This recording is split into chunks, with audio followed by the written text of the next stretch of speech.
Hey guys, in this video, we're going to take a look at how you can enable or disable VoiceOver Speak Hints on the Apple Watch 7. So first, let's go back to your watch face by pressing on the crown button. Then on your watch face, press on the crown button to go into the app screen. In here, tap on the settings icon and go down and tap on accessibility. Then tap on VoiceOver. Next, go down and tap on Speak Hints. So tap on the toggle button to switch it off or switch it on.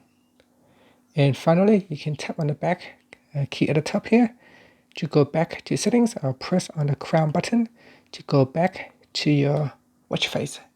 And that's it. Thank you for watching this video. Please subscribe to my channel for more videos.